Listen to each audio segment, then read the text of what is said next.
বেগম খালেদা জিয়ার কথা যদি স্মরণ করতে হয়, এটা অনেক সময়ের ব্যাপার। বাংলাদেশের গণতান্ত্রিক প্রয়োজনে, বাংলাদেশের মানুষের প্রয়োজনে, দেশের সাধারণ মানুষের কথা চিন্তা করে দেশনেত্রী বেগম খালেদা জিয়া যে যুগান্তকারী পদক্ষেপ উনি বিভিন্ন সময় গ্রহণ করেছেন, আজকে আমাদেরকে সেগুলোকে স্মরণ করতে হবে। আমাদেরকে স্মরণ করতে হবে বৃদ্ধ ভাতার কথা, বয়স্ক ভাতার কথা, বিশেষ করে আমাদেরকে স্মরণ করতে হবে আমরা যখন দেখেছিলাম যে 97 সালে সারের জন্য উত্তরবঙ্গে একটি বিপ্লবে প্রায় 7 জন কৃষক নিহত হয়েছিল। সেই দিন দেশনেত্রী বেগম খালেদা জিয়া 1995 সালে যখন কৃষক আন্দোলনে কৃষক নিহত হয়েছিল, সেই সময় কিন্তু দেশনেত্রী বেগম খালেদা জিয়া এই সারের কথা চিন্তা করে সর্বপ্রথম উনি কিন্তু এই যে আমাদের যে ডিলারশিপ প্রথা উনি চালু করেছিলেন। তেমনি ভাবে কৃষকের কথা চিন্তা করেছেন, শ্রমিকের কথা চিন্তা করেছেন, বাংলাদেশের সাধারণ মানুষের কথা চিন্তা করেছেন। এবং আপনারা জানেন যে বাংলাদেশে একটি মুক্তিযোদ্ধা মন্ত্রণালয় গঠন হয়েছিল, সেটিও বেগম খালেদা জিয়া গঠন করেছিলেন। আমি গতকালকে ঢাকায় আমরা একটি ওনার যে জানাজায় গিয়েছিলাম, সেখানে একটি ঘটনা আমাদের সবাই নজরে এসেছিল, আপনাদের অনেকেই হয়তো শুনেছেন, যে আমাদের সাবেক সমাজ কল্যাণ মন্ত্রী ওনার ডায়েরিতে লিখে গেছেন যে বেগম খালেদা জিয়া এমন একজন সৎ নেত্রী ছিলেন, এমন একজন সৎ প্রধানমন্ত্রী ছিলেন যে আলী হাসান মোহাম্মদ মুজাহিদ সাহেব যখন উনি খবর পেলেন যে একটি এতিমখানায় শিশুদের টাকা হরণ করে সেখানে এতিমখানার পরিচালক সেই এতিমখানাটি শিশুদেরকে কষ্ট দিয়ে পরিচালনা করে, উনি যখন গোপন মেসেজে উনি শুনলেন ওই পরিচালকের কাছে, আজকে আপনি আপনার এতিমখানার বাচ্চাদের জন্য কি রান্না করেছেন?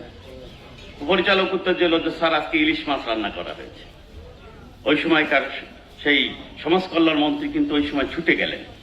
ছুটে যেয়ে উনি দেখলেন যে ওখানে সবচেয়ে সস্তা যে মাছটি সিলভার কাপ, ছোট ছোট সিলভার কাপ মাছ সেই এতিম বাচ্চাদের জন্য রান্না করা হয়েছে, যাদের জন্য রাষ্ট্রীয়ভাবে কিন্তু বড় ধরনের বরাদ্দ দেওয়া হয়।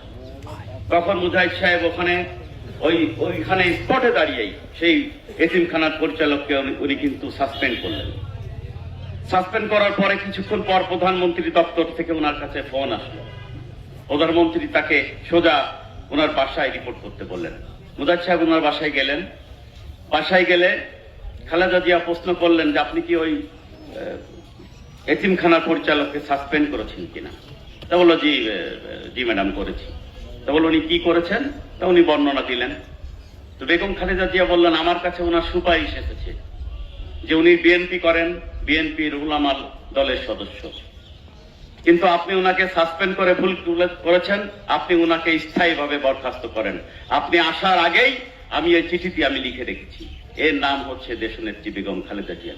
আজকে আমাদেরকে স্মরণ করতে হয় যেমন একজন নেত্রী 2007 সালে যখন অন-11 ছিল, অন-11 সেই ফখরুদ্দিন মঈনুদ্দিন সরকার সর্বপ্রথম অফারটি দেশনেত্রী বেগম খালেদা জিয়াকে দিয়েছিলেন যে আমরা এই 2 বছর যা করেছি আপনি আমাদেরকে মাফ করে দেবেন, আমাদের কোনো বিচার হবে না, তাহলে আমরা আপনাকে আগামী নির্বাচনে আপনাকে নির্বাচিত করে দিয়ে আমরা আপনার কাছে ক্ষমতা হস্তান্তর করে চলে যাব। বেগম খালেদা জিয়া বলেছেন যে দেশের মানুষের যে অকল্যাণ আপনারা করেছেন, 2 বছরে যে পাপ আপনারা করেছেন, এই পাপের কোনো ক্ষমা বেগম খালেদা জিয়া করবে না। সেই কারণেই কিন্তু পরবর্তীতে আমরা নির্বাচনের সেই খেলাটি আমরা অন্যভাবে দেখেছিলাম। আমরা আরাফাত রহমান কোকোকে হারিয়েছি, দেশনেত্রী বেগম খালেদা জিয়া কখনো কোনো অত্যাচারীর কাছে কিন্তু উনি আপোষ করেন নাই, এবং কখনো কোনো অত্যাচারীর কাছে উনি কিন্তু মাথা নত করেন নাই। আমাদের পার্শ্ববর্তী একটি দেশ আছে, তারা বিভিন্ন ভাবে রক্তচক্ষু দিয়ে দেশনেত্রী বেগম খালেদাকে ভয় দিয়ে বাংলাদেশের সার্বভৌমত্বের বিভিন্ন ধরনের স্বার্থ তারা কিন্তু হাসিল করতে চেয়েছিল। দেশনেত্রী বেগম খালেদা জিয়া তার জীবদ্দশায় কখনো সেই ধরনের হুমকির কাছে উনি মাথা নত করেন নাই। উনি বলেছেন দেশের বাইরে আমাদের বন্ধু থাকবে, কিন্তু আমাদের কোনো প্রভু থাকবে না। আমরা আগামী দিনে এমন একজন প্রধানমন্ত্রী চাইব যিনি অন্তত বাংলাদেশের স্বাধীনতা সার্বভৌমত্বের কথা ভাববেন। স্বাধীনতা সার্বভৌমত্বের থেকে যার কাছে নিজের জীবনের মূল্য তুচ্ছ হবে, আমরা সেরকম প্রধানমন্ত্রী চাইব। এবং আজকের এই দোয়া অনুষ্ঠান থেকে আমরা আপনাদের সবার কাছে আবেদন জানাবো, আমরা সবাই অন্তরের অন্তঃস্থল থেকে দোয়া করব, আমরা সেই দেশনেত্রী বেগম খালেদা জিয়া আমাদের জন্য, বাংলাদেশের জন্য, বাংলাদেশের মানুষের জন্য, বাংলাদেশের গণতন্ত্র দিয়েও অনেক সময় উনি অতিবাহিত করেছেন এবং জীবনের সমস্ত সোনার সময়গুলো উনি কিন্তু বাংলাদেশের মানুষের জন্য ব্যয় করেছেন। সেই কারণে আপনাদের কাছে দাবি রাখবো, আমরা সবাই অন্তরের অন্তঃস্থল থেকে আমরা দোয়া করব। আপনাদের মনের দোয়া, আপনাদের অন্তরের অন্তঃস্থলের দোয়া, আপনাদের চোখের পানির দোয়া দেশনেত্রী বেগম খালেদা জিয়াকে সেই কবরের সুন্দর জীবন মহান রব্বুল আলামিনের অশেষ রহমতে অবশ্যই দিবেন, এটা আমরা বিশ্বাস করি এবং সেই কারণে আপনারা তার জন্য দোয়া করবেন। আজকে আমি আপনাদের মূল্যবান সময় নষ্ট করব না, সবাই ভালো থাকবেন। আগামী দিনে আমরা দেশনেত্রী বেগম খালেদা জিয়ার পরে, তার জীবনের পরে সুন্দরভাবে পর্যালোচনা করার সুযোগ পাবো বলে আশাবাদ ব্যক্ত করে আমি আমার বক্তব্য শেষ করছি। আসসালামু আলাইকুম।